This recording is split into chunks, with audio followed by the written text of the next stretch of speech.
All right, I'm going to go ahead and launch into what neurodiversity is. I'm just going to share my screen. Forgive me, guys, while I go into the slideshow. All right, so neurodivergence is the concept that our brain functions and our ways of thinking and patterns of thinking and development of skills is actually a product of a variation across the whole human perspective. So all of us have different expression of how our neurological systems and our brains are made up. And the idea that autism, ADHD, Tourette's syndrome, learning disabilities, anxiety, depression, and some other sort of neurodivergent disorders that are labeled by the medical community are actually part of that normal variation, and they've always existed, and they are not really going to go anywhere. So the idea is that if we approach neurodiversity, we approach them from a neurodivergent perspective, it can help us lead to acceptance that this is part of the normal variation and that the neurotypical route isn't the only way. And that people who have this neurotype or these different neurotypes are not broken. They don't need to be unautismed or have the autism removed from them or the other neurodivergences. All right, I'm gonna stop sharing here for just now. Go ahead, Tara. So now that we've kind of discussed neurodivergence, we're going to discuss if your child does receive an autism diagnosis, or say your child has had this autism diagnosis and you've been using the same approaches, you know, for the last 10 years, how to shift your perspective a little bit. So the first thing is obviously love and respect your child. Your child is still your, you know, the same kid he was before the diagnosis, and also to presume competence. So I think a lot of people get this diagnosis, and because of this medical model, we're viewing it still as a disorder and, you know, this big tragedy. But instead, it's just labeling labeling the way they think. It's not a disorder. It's not a disease. It's a different way of thinking. So your mind shouldn't go to how can I fix my child? How can I make them like everyone else? But also taking the qualities of what makes them who they are and supporting them. So, you know, obviously there's going to be challenges, and that's why it's important to find this team that supports your child for who they are. So a big thing that parents usually talk about when their kid has this autism diagnosis is the stimming. So that's something we want to get into a little bit. So sensory stimming is, it serves a purpose. So it's different ways it might look is hand flapping, jumping up and down, maybe viewing things out of the corner of their eyes. So parents don't like the way stimming looks because it's different and it's not what another child is doing. But something me and Tiffany were talking about the other night is you wouldn't change your neurotypical child from jumping up and down for excitement. So why are you going to try changing your kid's hand flapping? And then I have a good video with parent consent. I'm going to share a video from the clinic. And this is a really good example of how this child is hand flapping from excitement. But the key takeaway is that he's engaging with a friend in the clinic. He's happy. And that's what should be supported instead of extinguishing what is not viewed as neurotypical. All right. And he's so cute.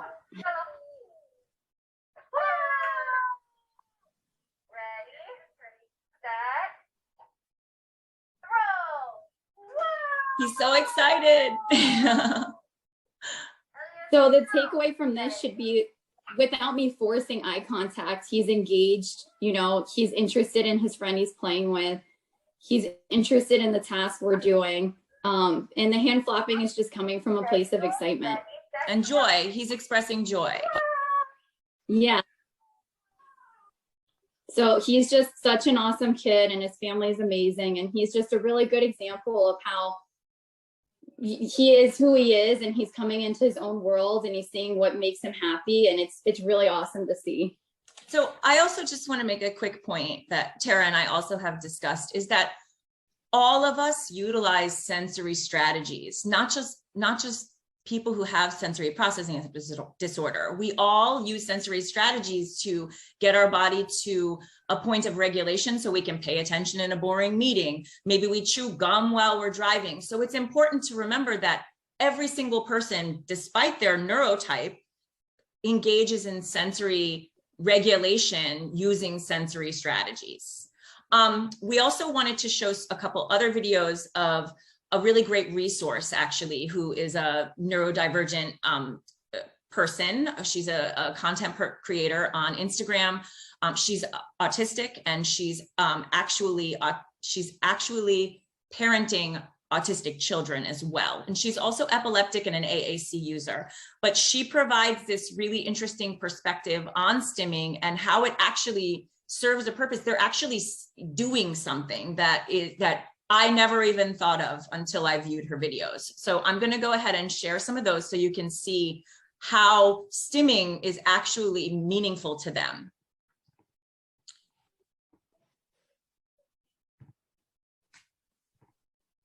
Oh. All right.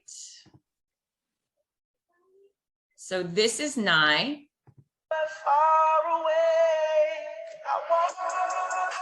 And she's showing us how she's not just randomly doing nothing. She's shading in that shadow on the wall. All right. And I'm going to show you another one from her.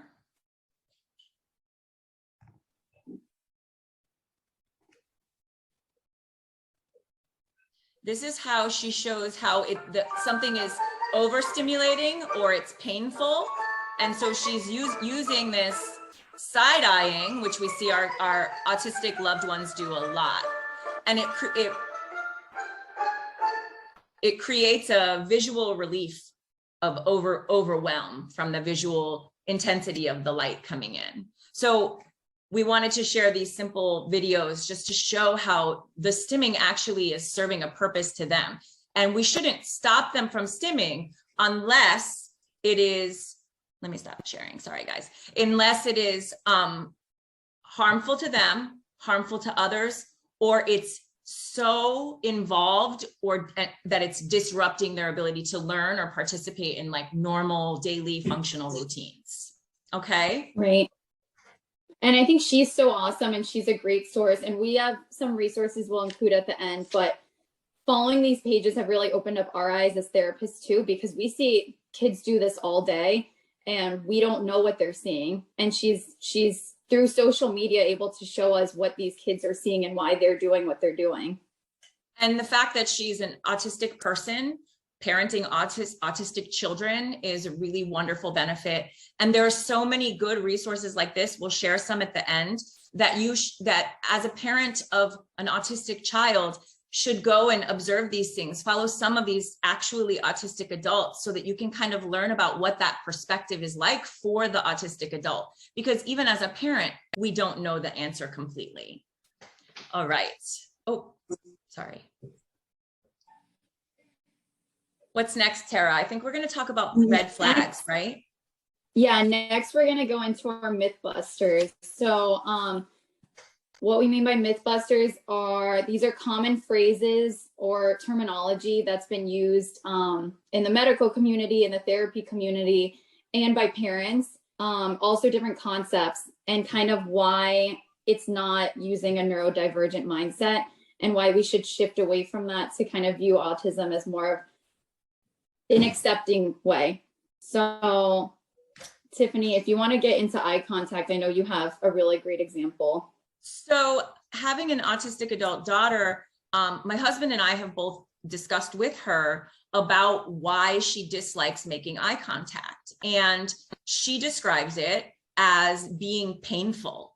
So when having to look directly at somebody's eyes, it feels painful to her. And it's much more challenging to do in times of high stress. So especially those situations where she feels like she's put on the spot, where she feels like we're asking her to answer something and she starts to get anxious and then she loses her thought process and she can't talk and she starts to go like kind of melt and look the other way. It's because the eye contact, the forced eye contact actually feels painful to her. And it's really important to understand that our vision actually is processing in milliseconds. So we're actually taking in huge amounts of visual information over milliseconds, and that's all coming into our brain. And then our neurotypical brains compartmentalize the information and line it up with things that are important. Now, it would make sense to consider that a neurodivergent person's brain might not compartmentalize that information. So a lot of input might be coming in, and it might be really overstimulating, like so many things are for autistic people. So we don't want to force eye contact. And it's also really important, right, to remember that just because somebody is looking at you doesn't mean that they're attending.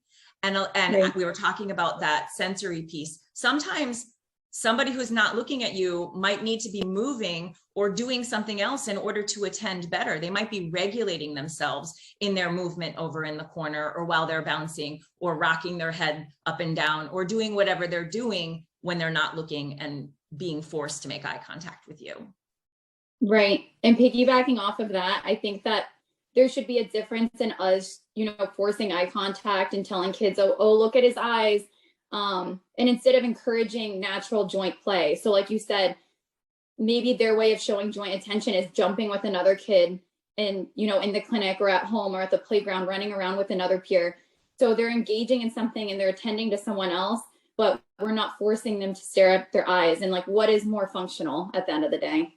And really just gazing at something and showing interest in something is much more a much more natural sort of experience anyway. That's what we're usually doing when we're having fun with something. We're gazing at the item or the thing that we're engaging with. So right. I wanted to also just touch on how forcing eye contact contributes to something that a lot of adults, actually autistic people, describe as masking. And masking is when an autistic person suppresses their behaviors and their traits that make them autistic.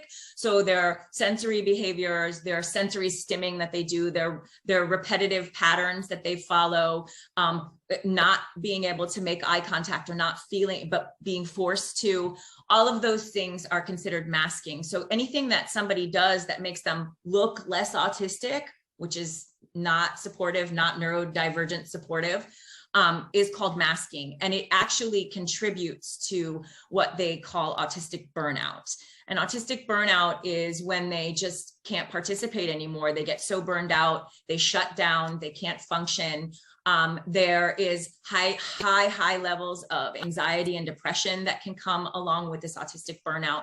And so by supporting a more neurodivergent approach to interacting with autistic people helps them be able to be more who they are, and it helps us become more accepting, not just aware, but more accepting that autism and other neurodivergences are just part of our experience. Right. And I think like as a therapist, I can say firsthand, shifting my perspective this way has just benefited my treatments, and I see so much more progress with these kids. I think we kind of tried following this model, but we never really understood, there was a name behind it or like the science behind it. And it makes sense that we're going to listen to what the autism population says works and doesn't work. And just approaching, treatment and with this perspective, it just makes a big difference. So Tara, do you want to talk a little bit about like sensory experience, like sensory behaviors versus behaviors? Yeah, so that's our next Mythbuster that we're gonna debunk a little bit. So we've all been guilty of saying this, and parents ask this a lot. Is this sensory or is this behavior? And I think what they're trying to ask is my kid having a breakdown because they're so overstimulated by the environment, or are they having a breakdown because they're trying to get out of the activity and I should ignore them? So the reason why this isn't an appropriate question is because regardless, we should be identifying what the source is. So if they're not overwhelmed with the sensory environment around them, there's still something that is triggering them that's making them trying to escape this activity. So maybe the activity is too hard and we need to grade it down. Maybe we need to approach it in a more friendly way. Maybe we need to approach it completely differently. Maybe we just need to change the activity completely and they're not ready for it. So maybe we need to change the location. Like, Yeah. something needs to change. Something is creating that behavior. Sorry, go ahead, Tara.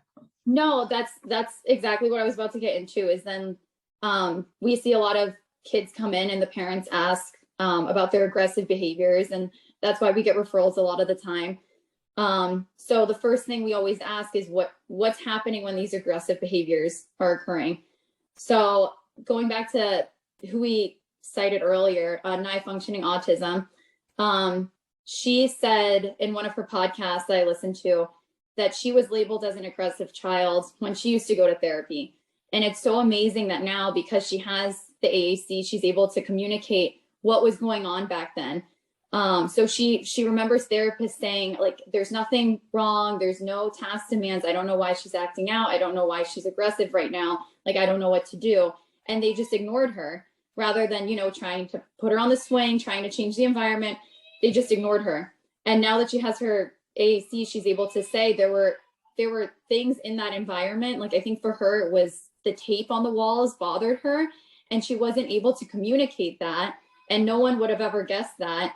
But now that she's able to communicate, she would be able to express that and share that. So I just thought that was really interesting because, yeah, that happens a lot where kids are crying and we don't know what's wrong and they're so distressed, and it could be anything. And the best thing to do is to figure out what it might be, or to change up the situation to try to support them.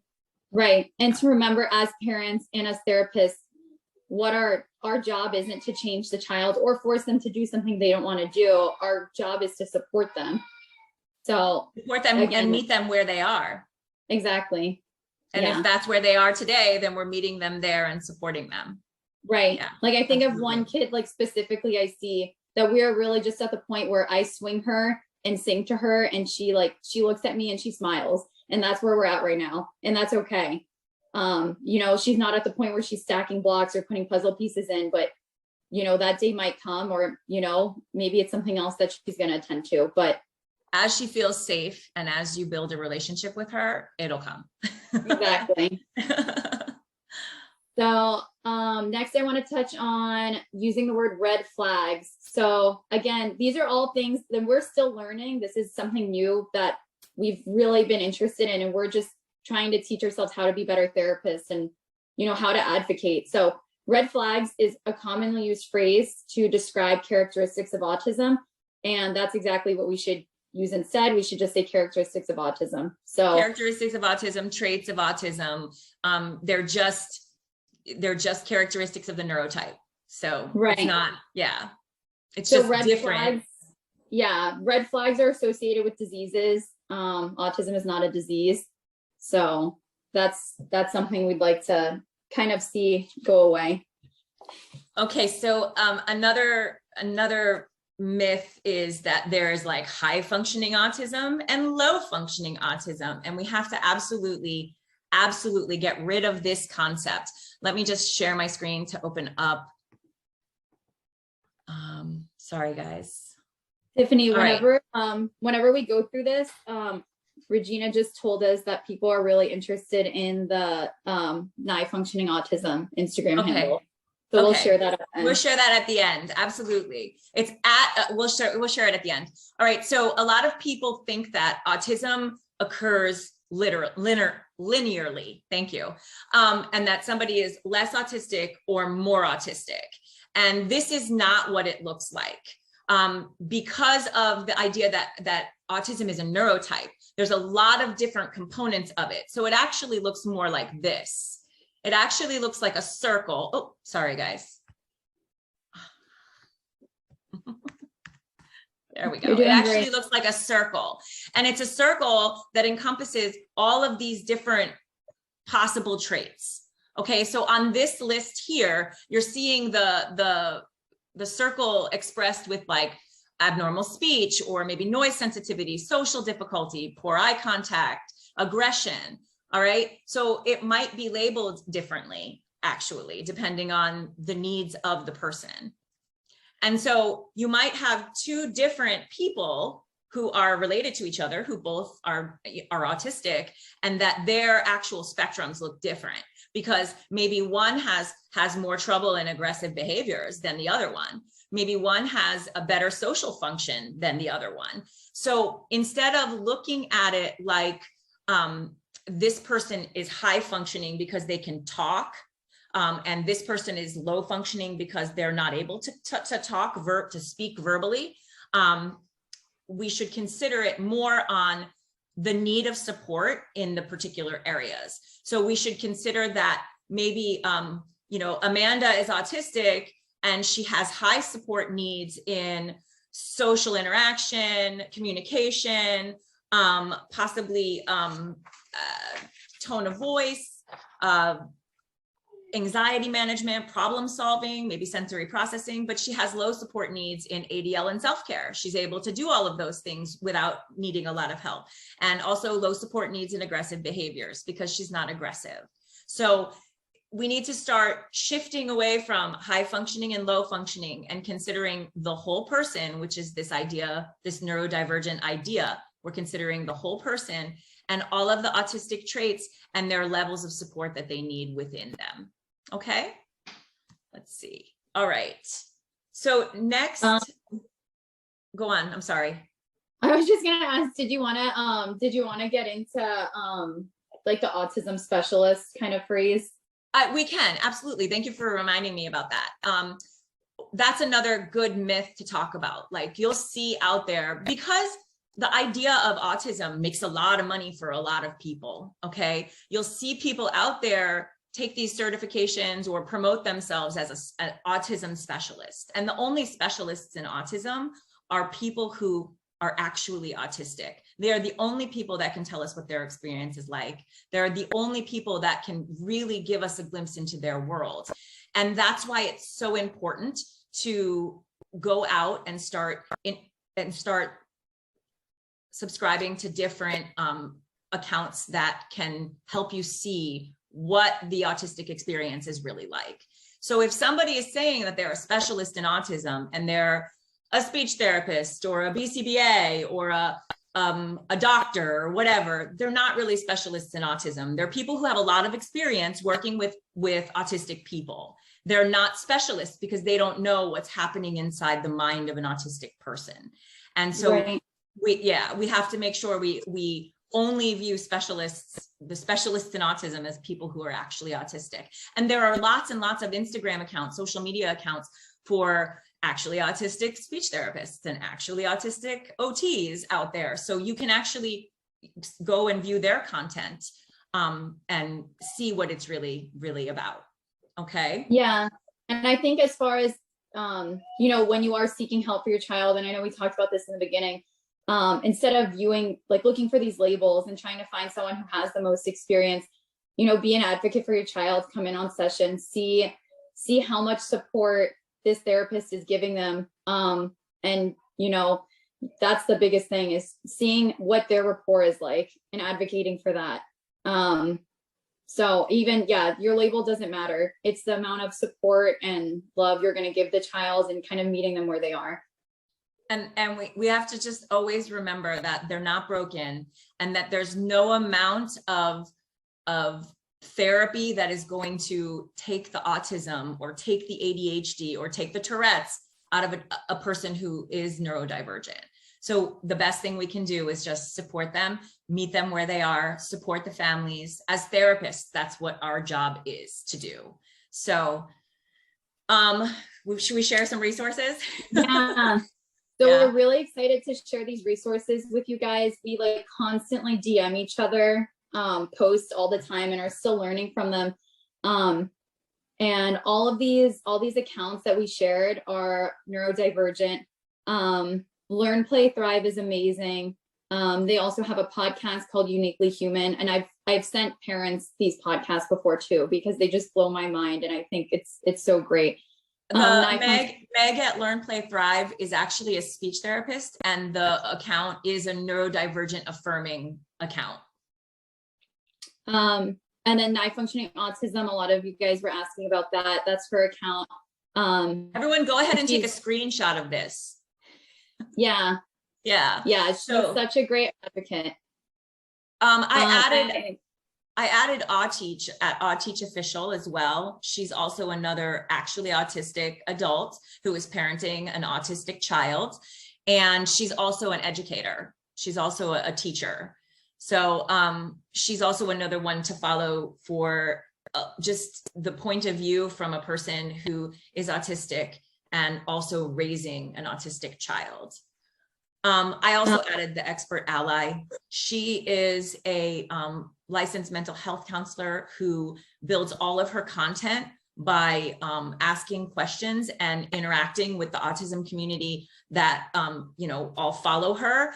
And so she builds all of her content using their answers and the things that she'll ask about a specific topic, and then she'll get all the answers, and then she'll compile it into content. And it's so eye-opening. She talks about anxiety management. She talks about sensory. She talks about advocating for IEPs and all of that. So she's a really great one to follow as well.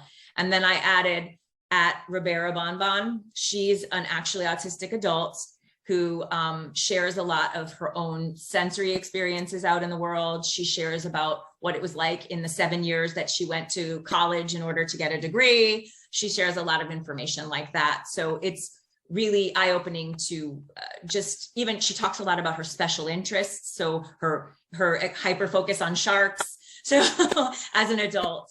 So, and then Tara, this is your client's parents. Yeah. Right? So this family is so amazing, and they're just such a great example of someone who she went through a lot when her daughter was recently diagnosed. Certain therapies were not working, and she really advocated for trying to find a team that met her daughter where she was, and just promoted her for being who she is. So she's so great. Definitely supports neurodivergence. And she actually wrote this book called Simple Connections: Our Journey Navigating Autism from the Heart. And you can find that probably, I think it's definitely on Amazon. So a couple of us bought her book, and it's a really great, good source to use. So I think that we can probably start wrapping it up. And I think that the takeaway really is that an autistic child or any other neurodivergent child is not broken. Their brain is just different, and it's normal. It occurs across all of the human experience, and that we need to love and support them, and we need to meet them where they are, and we need to presume competence, that they can learn skills and they will learn skills. And that as a parent, you can seek out your team of collaborators, us therapists that are here, learning right along, trying to be as affirming as we can, because it's the best thing for us to do. Tara, did you want to add anything else? No, I think you summed it up perfectly. We were really excited to share this information with you guys, and we're really passionate about it. Yeah. And if to any of our families out there that we know and love, if you ever want to talk to us about it, or if you want to know about any of the other accounts that we follow, we're happy to share that with you. Just let us know. And we're all available at Progressive Pediatric Therapy. So if you're looking for assistance in any way, shape, or form, you can always give us a call. We have our 3 locations in Palm Beach County. Sounds good. All right. Thanks, thanks a lot, guys. Thanks for joining.